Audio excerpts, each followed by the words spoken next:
Hello and welcome to Money Tips. This is Charles Kelly, bringing you money tips to help you save, earn, accumulate, and obviously ultimately enjoy more money. I've written a book called Money Can Buy You Happiness, and believe me, money can buy you happiness. Now today I want to talk about the real Frank Abagnale and give you cybersecurity advice from the guy that inspired the movie Catch Me If You Can. Now this is the man who inspired the Spielberg billion-dollar movie, played by Leonardo DiCaprio, of course, and he worked for the FBI after being caught for 40 years, advising governments and corporations on cybersecurity. Now, he recently gave a talk to Google, a Google audience, and his advice on how to protect yourself against cybercrime might surprise you, might even scare you. And in case you haven't seen the movie, obviously it tells a story of how a 16-year-old boy who ran away from home, and he managed to con his way onto airlines, flying all over the world for free, posing often as a pilot. Now, he never actually flew a plane, but he managed to find out how pilots went into the jump seat, and he flew everywhere. Funny enough, he posed as a Pan Am pilot, but he never flew with Pan Am. He used all the other airlines. Now, he also, of course, defrauded banks out of millions and millions of dollars through check fraud. And he worked as a hospital doctor and a lawyer, despite leaving school at 16 and never having studied medicine or law at university, never even had a degree. Quite a remarkable guy in many ways, but he's not proud of his crimes. But you know, for a kid of that age to do what he did, he ended up having this $1 million Heidelberg press. He was just printing out checks like crazy. In the film they said he was out of control. Now, he was eventually caught and arrested in France. He spent years in a French jail where he lost 80 pounds due to the poor conditions there. He was also extradited to Sweden for crimes there, and then he was eventually extradited back to America, where he served 4 years of a 12-year sentence in a federal prison for his various crimes. Now, obviously, if you've seen the movie, you'll know that he was given this get out of jail card when he was asked to join the FBI as in their fraud team. Now, apparently the only person ever to have done so, where he's since had a glittering career, advising them and helping to prevent this kind of check and cybercrime, often working undercover. Now, what he said here is that technology breeds crime. Answering audience questions, Frank said that today it's far easier to commit fraud and steal from banks, companies and people like us through cybercrime. However, he added that nearly all security breaches are actually caused by people either not following procedures or committing crimes from the inside. Now, millions of people obviously are victims of fraud, such as identity theft, phishing online and card cloning. And here are two of Frank's top tips to protect yourself. Firstly, never use a debit card. Now, Frank only uses credit cards, not debit cards. And the difference is with a debit card, as you spend the money, they're taking it out of your account, whereas a credit card, you're using the bank's money and then you pay a bill at the end of the month.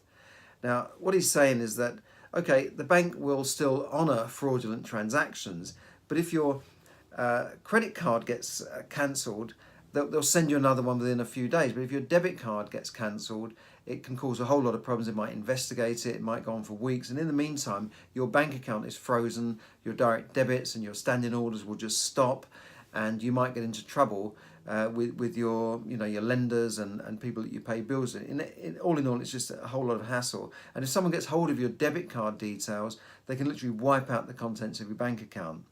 Now, I think this is a very useful tip for also building a strong credit rating as long as you pay the bills at the end of each month. Now, you can set this up automatically on your credit card. You can set it up to pay the whole balance off, or X amount of the balance, or just the minimum payment. But if you pay the minimum payment, it can take years to pay it off. Sometimes 10 years just paying the minimum payment. So Frank actually also gave his children debit cards, or credit cards rather than debit cards, when they went to college, because he figured that he didn't want them getting into problems, and he had control over the limits because he guaranteed the cards.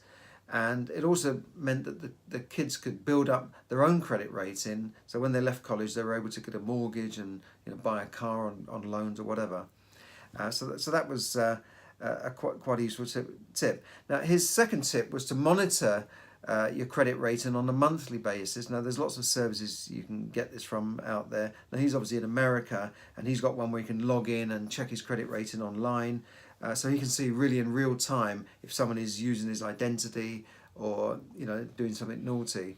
That's great advice from the man who's seen it all. And I want to add my own advice, because nowadays there are so many things that are connected to your credit history. In the past it used to be important when you applied for a loan or a mortgage. Now, every time you apply for insurance, utilities,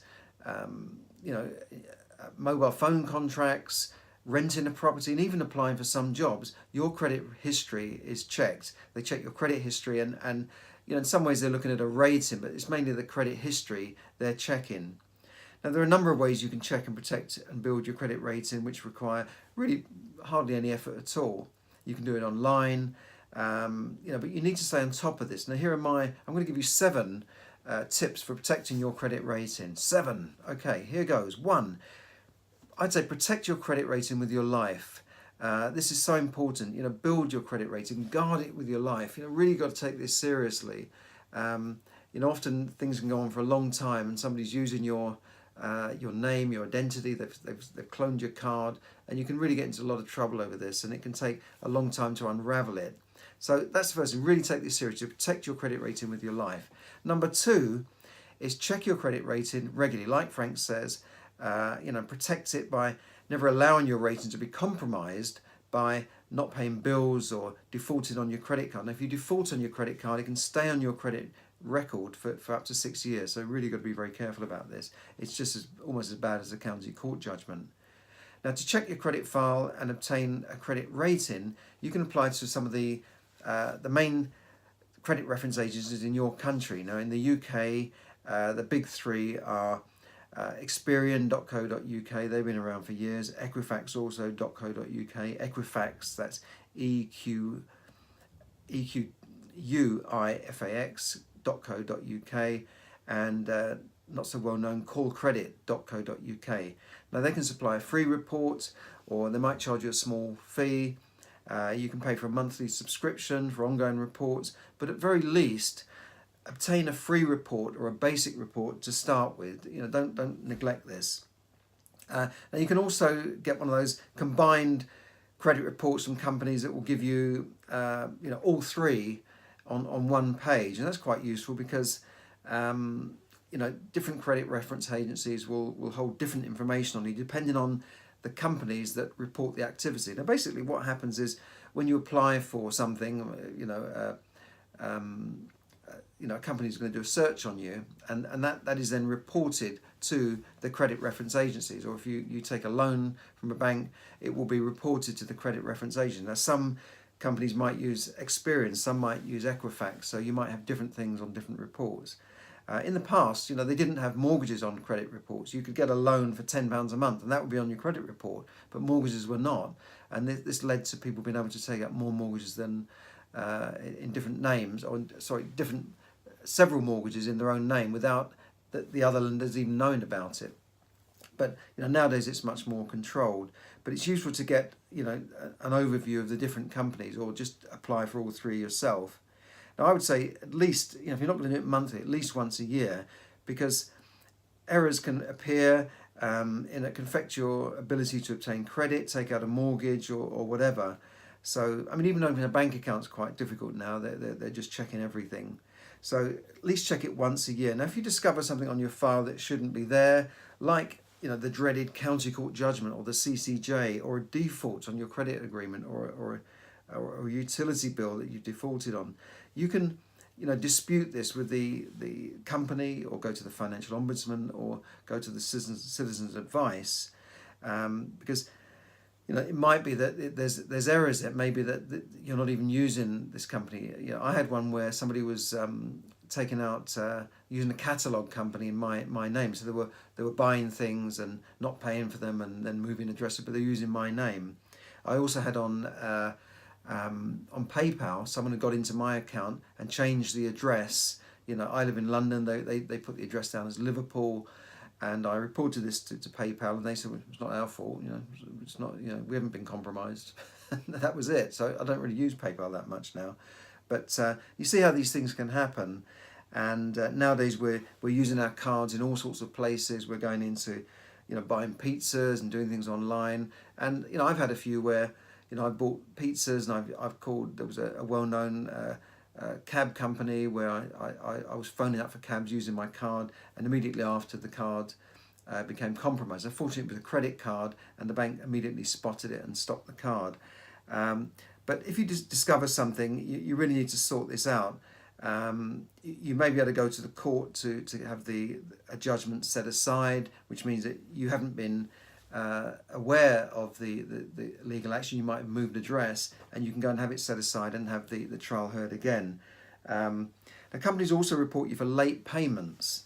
This means that not only for defaulting on your payment, but just paying late. So, I've known people when I was in financial services to be refused a mortgage, even though they'd never defaulted on a bill, just because they were just paying late, because they looked on their cards and see that every month they were paying that late. Now, here's a little tip: if your card bill, your credit card bill, is due on the 20th of each month, and you manually pay it over the counter at the bank on the 19th, technically you'll be late, because it takes several days for the payment to reach the card company. So every month you're shown as a week or two late, and that's quite serious. So make sure you pay things on time. That leads on to the next tip, actually. Number 3, pay your bills on time. You'll be reported for paying bills late, and just make sure you keep on top of this. Now, the best way to do it is to pay it by direct debit, so you're not late. And I found that I no longer have to run down the bank late with one of those slips, and you get the bank and they stamp it and pay it, all this sort of stuff. So it's good to just pay things on time. That means paying not just your gas and electricity bills, but pay people on time, so you just avoid messing them around, and also perhaps avoid a court action, because these things can easily slip under the radar. You can get a letter from the court, you might not notice it might go to the wrong address, and suddenly you're in court, or you've had a judgment, or worse still, you had the judgment awarded against you in your absence. And this especially applies to credit card companies, which can push a button and issue a default notice. Number 4 then is to watch those searches.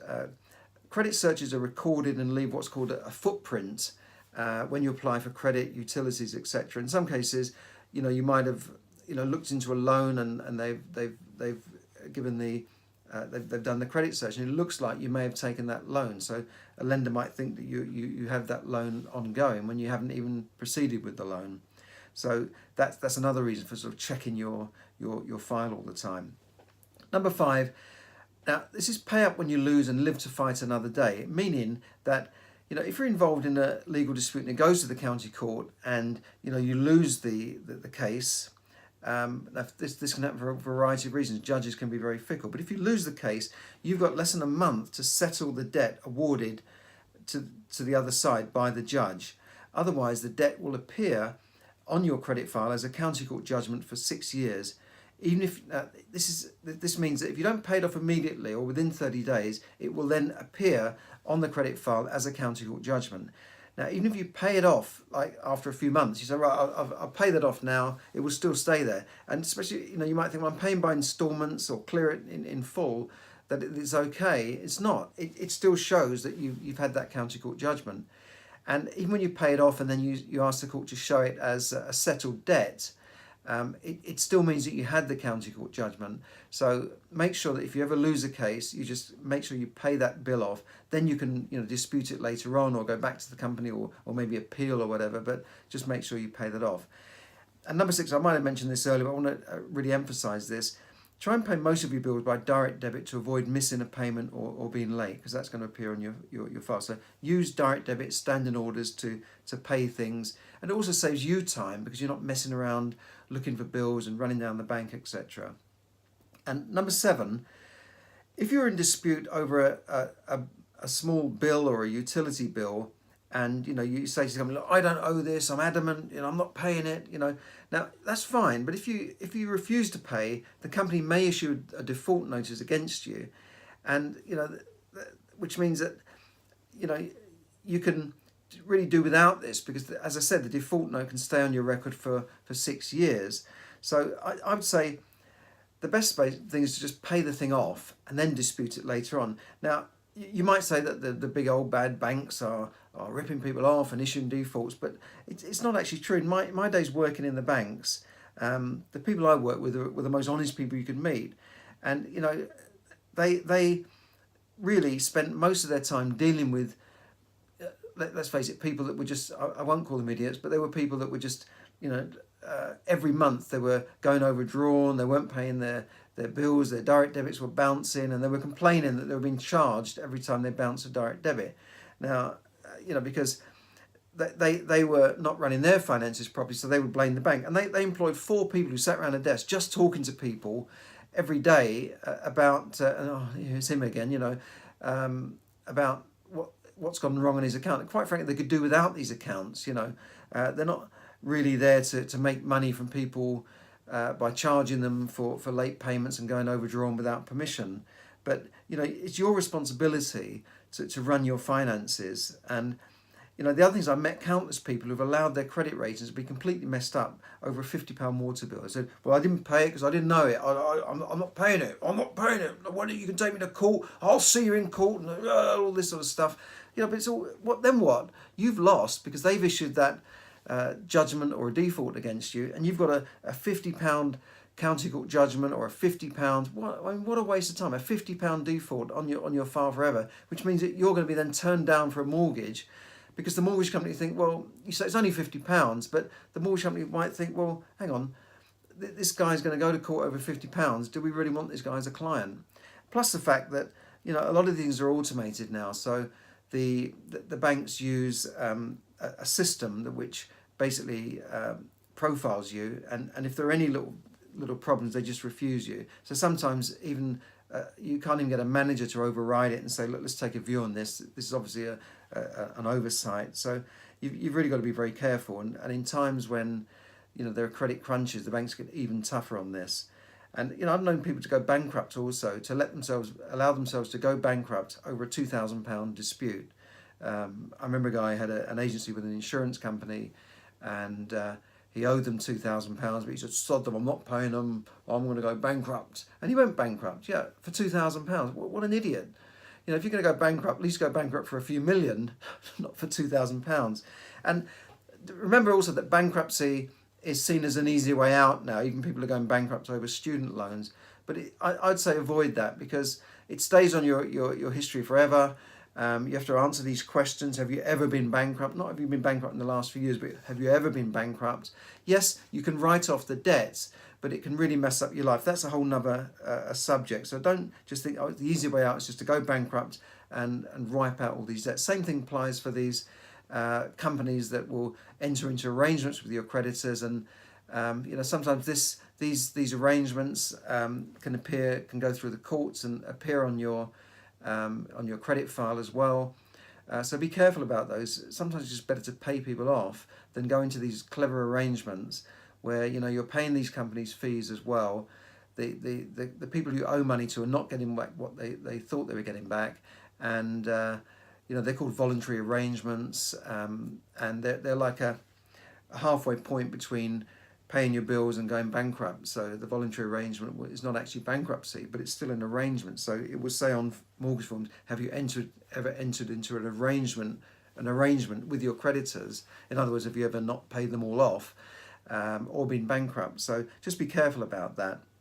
Now, finally, a little sort of bonus tip, if you like, is that, you know, a lot of life is based on trust. A lot of business is based on trust, your word. And this is still important. I know we're doing a lot of things online, but there is this certain amount of trust. You know, you've got to trust the company they're going to send you the goods. They've got to trust you that you're going to pay for it.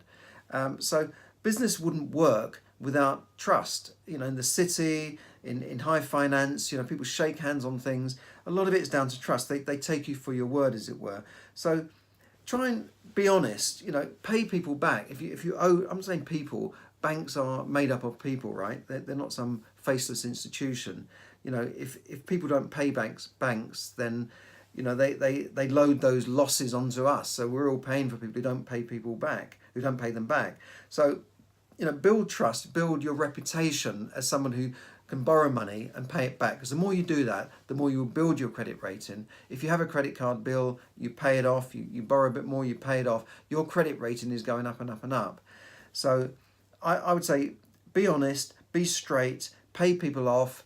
I've been guilty of this in the past. I've had, when I was running businesses and money was tight, you sort of don't pay that person because they're not the one shouting loudest. But in a way, it's wrong, and you can lose trust with people. You can lose good connections with people by not paying them. And I've been on the other side of it where people have not paid me and I've had to go to court, and it's all sorts of hassle. Going to court and suing for your money is not easy. It's very difficult. It involves time and effort and hiring people and paying fees and sometimes not getting paid. It's a lot of anguish and pain. So I've seen it from both sides, and I've been to county courts, on hundreds of occasions to sue for money that was owed to me, and it's not very pleasant. So remember, just build that trust, because I don't know many successful entrepreneurs who've not borrowed money. If you want to be rich, if you want to be successful, you want to be wealthy and build a business and become an entrepreneur, or even just buy a house, you're going to have to borrow money at some point.